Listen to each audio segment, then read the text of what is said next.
Hola a todos, bienvenidos a Take Off. El día de hoy tengo el honor de presentarles a Manuel Francisco de la Garza Viejo Salinas, quien es un consultor, conferencista y especialista en transformación organizacional y liderazgo. Ha colaborado con empresas como Grupo Salinas y Canvaria, impulsando procesos de cambio. También cuenta con una TED Talk que se llama Haz que las cosas sucedan, el cual nos permite reflexionar sobre el valor del tiempo, el miedo y la acción. Por ello, hoy queremos que nos cuente su historia y también la visión que tiene detrás de la filosofía que nos cuenta. Bienvenido, Manuel. Muchas gracias, Lili, es un placer. Muchas gracias. Bueno, pues si estás de acuerdo, empezamos con esta entrevista. Por supuesto que sí, a la orden. Manuel, cuando piensas en los inicios de tu carrera, ¿qué es lo que te impulsó a que te llamara la atención o que quisieras tener este gusto por impulsar el desarrollo de las demás personas en un ámbito empresarial? Sí, gracias, Lili. Justo yo no lo tenía en el radar esto. Y gracias a decisiones muy malas y otras muy buenas, afortunadamente ahorita es mi propósito de vida y como si yo fuera una marca, realmente mi eslogan sería dar valor a los demás. O estoy aquí para dar valores, como me gusta decir. Porque yo quería ser director de cine. Y la primera oportunidad que tuve fue como productor de televisión en el Tecnológico de Monterrey. Siendo una institución, universidad formadora, pues tuve la oportunidad de aprender mucho. Fue mi primer acercamiento a dar valor a los demás a través de entrenarlos, formarlos. Y de ahí ya no perdí el rumbo. Me enfoqué en eso, dejé a un lado cuestiones audiovisuales, aunque todavía las hago en mis entrenamientos, me gusta mucho gamificar. Desde ahí empecé a realmente formar a las personas. De manera indirecta, pero luego ya con mi primer emprendimiento, empecé a hacerlo ya de manera directa, con mucho miedo, por supuesto. Y mira en dónde estoy ahora, justo. Orgulloso de estar aquí en la Universidad de la Libertad, Lili. Y ahora que me mencionas tu primer emprendimiento, ¿nos puedes contar de qué iba tu primer emprendimiento? Sí, por supuesto. Bueno, el primero, corrí el riesgo de decidir salirme del trabajo, aún teniendo ya mi primera hija, y emprender, que es con mucho miedo el ya no tener un sueldo fijo y demás. Y justo fue una pequeña empresa de audiovisuales, muy pequeñita, en donde más que nada para divertirme yo con mis amigos, pero me dio las bases de lo que sé ahorita para poder hacer un negocio y ayudarle a los demás. Te quiero compartir algo totalmente abierto que fue mi primer gran fracaso empresarial, ¿sí? Quedé en números rojos tremendamente, pero aprendí muchísimo. Sí me fui para abajo emocionalmente, al principio es como yo... nadie emprende pensando en el fracaso, ¿no? Sí. Yo creo que la inmadurez todavía me hizo el irme para abajo y decidí otra vez entrar a trabajar, pero sin perder todavía esta iniciativa de querer seguir emprendiendo. Entonces no duró mucho otra vez trabajando, luego te platico también. Oh, sí, me parece perfecto. Y justamente es algo que siento que conecta muy bien con lo que tú quieres dejar en las demás personas, o sea, el hecho de que, por ejemplo, tú tenías miedo, ¿no? De que dejar un trabajo donde ya tenías un sueldo sí. a empezar algo que era de cero, o sea, que no tenías nada asegurado. Sí. Entonces, como el hecho de arriesgarte y pues al final del día sí te fue mal y sí le sufriste, digámosle. Sí. Pero pues al final del día todo es un aprendizaje y también a mí me gustaría saber si ha cambiado o cómo cambió tu visión, o sea, de ver a las personas en cuanto a en una empresa, ver que más allá de que hay un desarrollo empresarial, que debe de haber primero un desarrollo personal, o sea, porque al final las organizaciones se conforman por personas, entonces, sí. ¿Cómo cambió?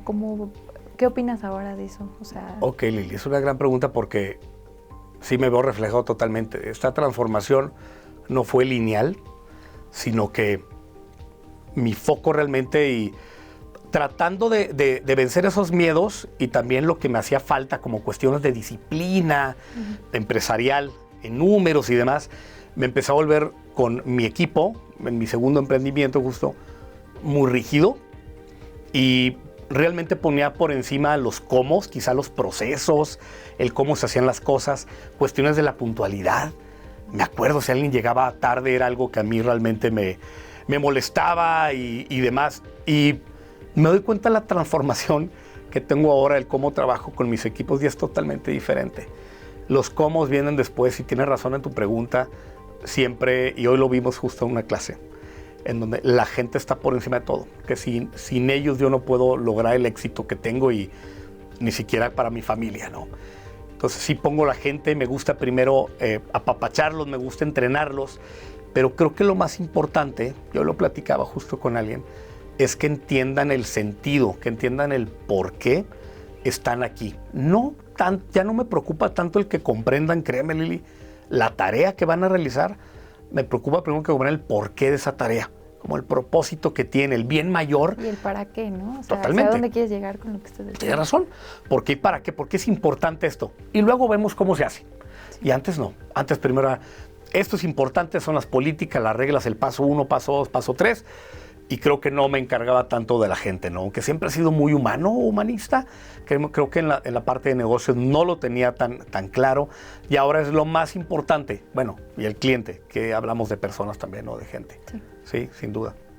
Y por ejemplo, tú vi justamente en tu charla que mencionabas algo como, algo que decía, los sueños sirven para dormir a los niños y para despertar a los adultos. Oh, sí. Los cuentos. Los cuentos. Sí.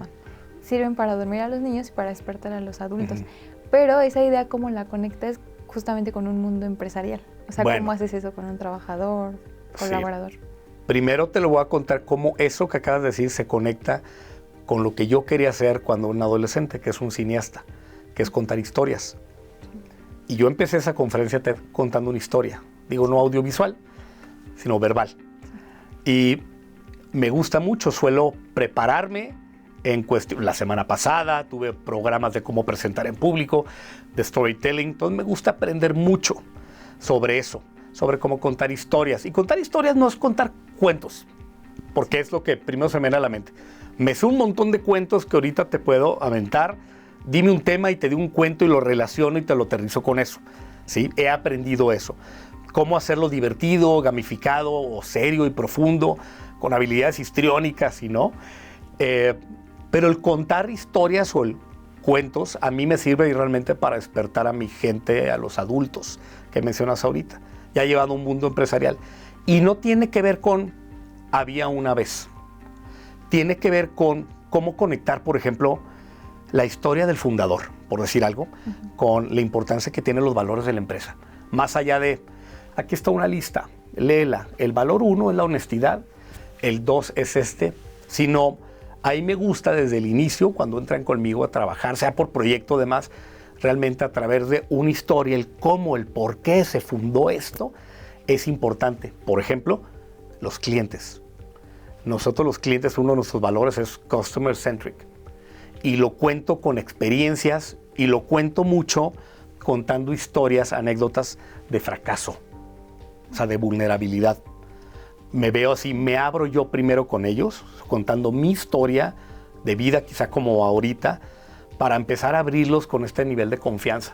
Entonces las historias me ayudan a eso, Lilia, realmente a que la gente entienda el porqué de manera más clara, los propósitos, y también para generar confianza. Eso me ayuda mucho. Sí, justamente es como tener esta parte de la vulnerabilidad que dicen que muchas veces cuando pones tú el ejemplo, incluso hasta motivas, ¿no? O sea, a que los demás también lo hagan. Totalmente. Es otra cosa lo que te decía, mi transformación lineal, antes lo hacía a un lado. Yo tenía la idea de lo que debe ser un líder.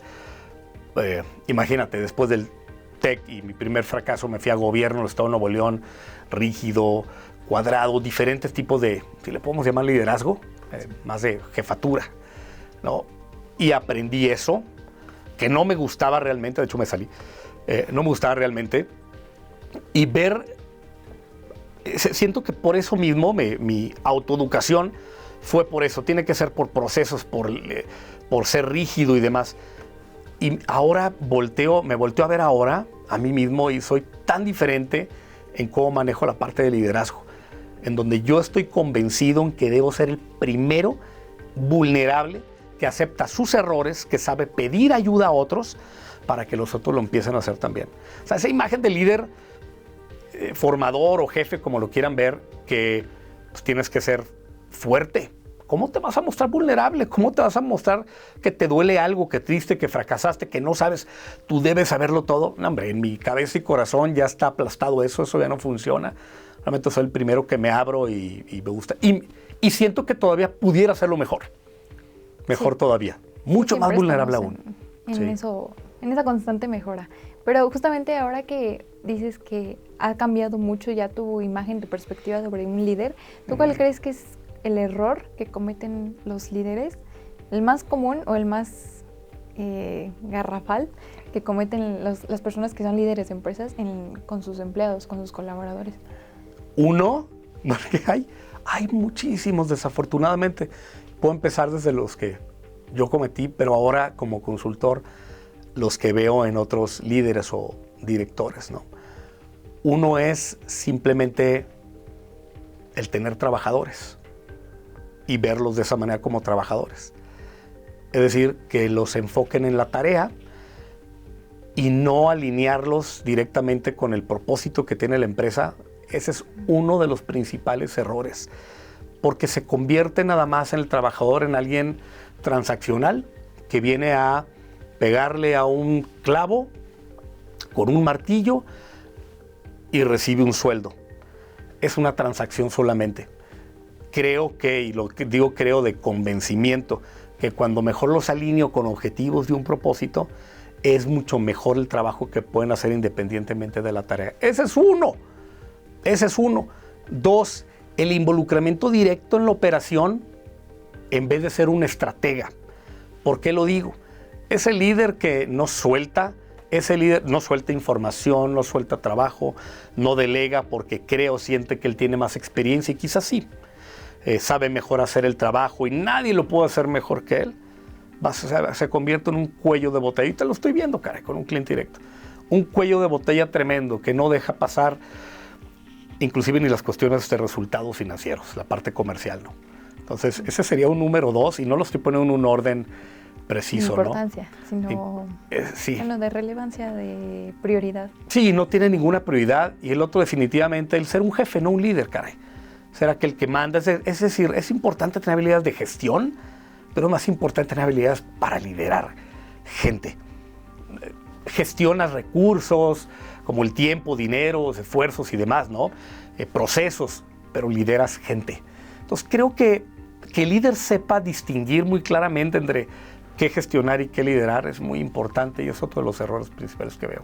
Que gestionan gente también como un recurso humano, como un número más, ¿no? Sí, más allá de una persona, un sí. Número. Sí. Sí, como una inversión, digámosle, que no es al final una inversión, si no estás tomando en cuenta su lado emocional también, o sea, porque por supuesto. Es una persona. Es muy importante. Y podemos hacer un decálogo ahorita, nada más hablamos de 3, ¿no? Pero avancemos. Cuando hablas también de que hagamos las cosas, ¿cómo eso lo puedes aplicar en un día a día? O sea, esto depende de la cultura organizacional o de los equipos o, no sé, de las decisiones que se tomen. ¿O de qué depende? Bueno, ese es un tema. Hace unos minutos, tratando de ser un ejemplo y verme vulnerable, te he hablado de fracaso, te hablé de que era indisciplinado. Sí. Esa palabra utilicé. Si no, la indisciplina o no fui disciplinado, entonces el negocio, bueno, no me acuerdo exactamente qué. Entonces, yo me propuse desde hace, y no mucho, como 13 años, el que ya la disciplina va a ser parte de mi día a día. Entonces me gusta mucho aprender y empecé a prepararme informal y formalmente aquí en Estados Unidos y demás en temas relacionados con cómo puedo ser más efectivo, más eficiente, finalmente para hacer que las cosas sucedan de una manera disciplinada. Y sigo luchando contra ello, pero ya me cuesta menos. Entonces, ¿cómo hacerle? Bueno, hay cantidad de técnicas, Lili, la verdad. Yo lo que hago para organizarme yo diario, todas las noches, dedico, y no es mucho, yo creo que 15 minutos, a mucho, para decidir qué quiero hacer mañana, pero también qué tengo que hacer mañana, porque tengo obligaciones, ¿sí? Pero también qué quiero hacer. Y no es crear una lista tremenda de to-do, que es uno de los principales errores también para organizarme. Una lista tremenda de to-do en donde empiezo a avanzar, pero luego me lleno con otras 3 tareas y se vuelve interminable. En realidad trabajo mucho con listas, sí tengo 1000 listas, pero esas listas las observo todas las noches y digo, estas 2 cosas mañana, y las pongo en mi calendario. Lo que tiene fecha y hora lo pongo directo en mi calendario y voy tachando. Y así, llega el domingo y el domingo le echo un vistazo a mi semana anterior. a ver cómo me fue, qué hice, qué dejé de hacer, qué no pude, qué superé expectativa y planeo la siguiente semana. No quiere decir que no planee a futuro, pero también diario, o sea, sí me pongo cosas que tengo que hacer y quiero hacer el próximo año, pero diario el decidir y revisar, eso me ayuda mucho a mí para darme foco de hacer las cosas que importan, de acuerdo a mis objetivos personales y profesionales, no como me van cayendo las cosas, sino tengo mi lista de proyectos importantes, personales, desde cuestiones de casa, cuestiones de diversión, de vacaciones, palabra, lo tenemos calendarizado, hasta cuestiones de proyectos con clientes. Y yo voy decidiendo, ok, este lo voy a activar, este todavía no, este sí, mañana puedo hacer algo, esto no, pero todo lo que está ahí son cosas que están alineadas con lo que quiero y lo que tengo, no son cosas que caen. Es muy amplio, es muy profundo más bien esto, lo estoy diciendo grosso modo, ¿no? El cómo me funciona a mí. Sí. Y el utilizar, perdón Lili, el utilizar técnicas, lo que me ha pasado, by the book, esta técnica, déjame la implemento, nunca he podido. El by the book. ¿Cómo es esta técnica? ¿Mande? ¿Cómo es esta técnica, la que mencionas? Oh, bueno, hay diferentes. ¿Quieres que te mencione algunas? Sí. Bueno, yo hice una fusión de 2 técnicas para gestionar mejor mi vida, porque me di cuenta que al perder tiempo, no pierdo tiempo, pierdo vida mía y de los demás también. Cambió la mentalidad y decidí fusionar 2 técnicas más cosas de mi cosecha, que es Getting Things Done, de un consultor estadounidense que se llama David Allen. Okay. Y luego algo muy sencillo, para los que les guste la parte análoga, llamémoslo de esa manera, que se llama Bullet Journal. Okay. Como una agenda de bullets, ¿sí? Sí. De una manera, al dominar ambas, las pude fusionar, quité lo que no me sirve de ellas, nada más fusioné lo que sí, y le metí otros trazos ahí de lo que yo creo que funciona para mí. Okay. Para mí. Y he probado un montón de otras que para qué quemarlas ahorita, que realmente a mí no me funcionan, quizá a otros sí. Entonces, eso es lo que me funciona a mí, ¿sí? Okay. Y algo. Tú sí que me funciona a mí. A diferencia de antes. ¿Qué pasa si no hago algo de lo que me propuse hacer? Ya no me abrumo. Antes sí. Me desesperaba, me estresaba. Entonces, en lugar de organizarme para minimizar mi estrés, me volvía loco el no hacer algo que me había propuesto. Ya no me abrumo. Mejor reflexiono sobre qué pasó, qué puedo hacer mejor y lo hago en otro momento. Entonces, creo que esa técnica, no es técnica, pero no abrumarme me ayuda mucho. Sí, también. Es parte como de una estrategia, ¿no? Que tú solito encontraste y te ha funcionado.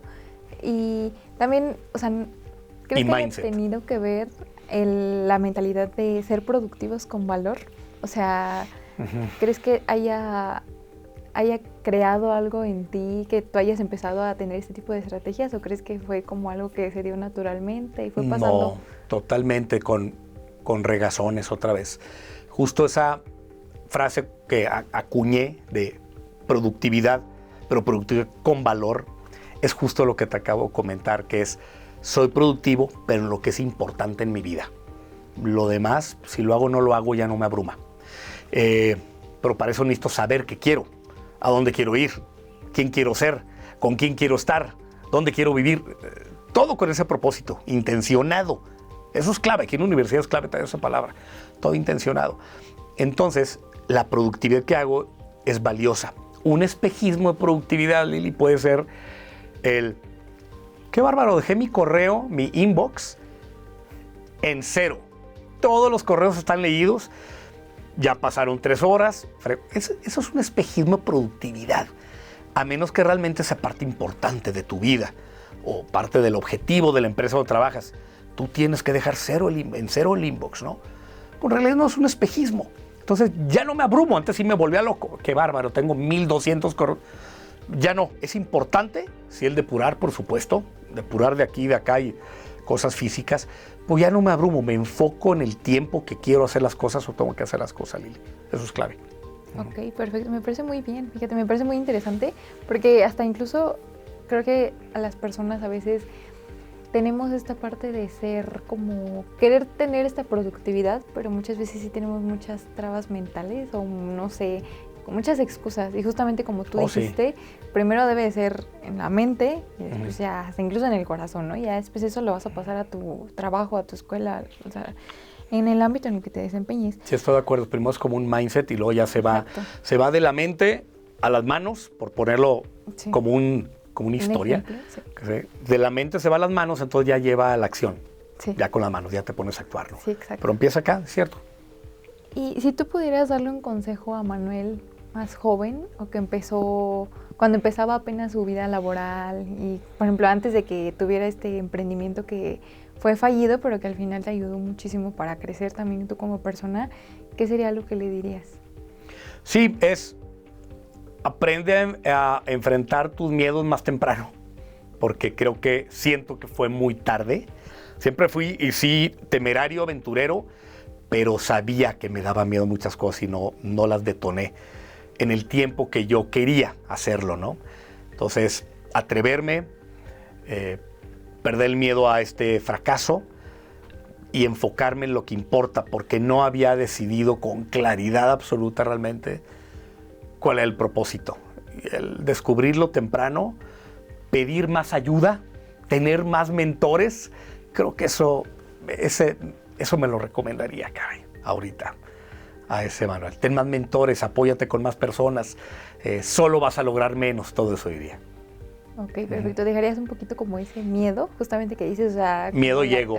Sí. Sí, porque muchas veces el ego creo que sí nos juega mucho en contra, pero pues la verdad es que creo que es muy bueno también reconocerlo, porque hay personas que incluso lo tienen claro. Y no, pues también es una barrera, o sea, el hecho de no reconocerlo, no, Sí. No tenerlo presente. No, claro, eso, y lo dices bien, el tenerlo primero consciente es el primer gran paso, reconocerlo. Y luego aventarte. El saber que la vida está llena de retos, de problemas. No me atrevo a decir exagerado que la primera vez que salí con mi esposa, pero sí las primeras salidas con mi esposa, me acuerdo que le dije algo, le dije, oye, tú y yo no vamos a dejar de tener problemas. Pues se asustó. ¿Cómo que le pasa a este? ¿Cómo que no? No queremos problemas. Creo que no lo debía haber dicho así tan directo, pero ahorita somos conscientes de ello. Al ser tan conscientes, porque lo platicamos, no se quedó una frase de miedo, de terror y ya de que, ¿y qué me va a hacer o qué? No, lo que quería decir es que siempre vamos a tener retos y va a ser importante el abrazarlos en lugar de esconderlos bajo la alfombra. Y es algo que lo hacemos todavía. Décadas después seguimos teniendo, por supuesto, retos, desafíos, problemas, como lo quieras ver, oportunidades, pero ahora ya los encaramos, los enfrentamos. Los enfrentamos directo, antes era no hacerlo. Eso llevado a la parte profesional es atiende rápido y abraza esos problemas. Y aparte, predice cuando ya van a venir los problemas. O sea, que sí se puede también.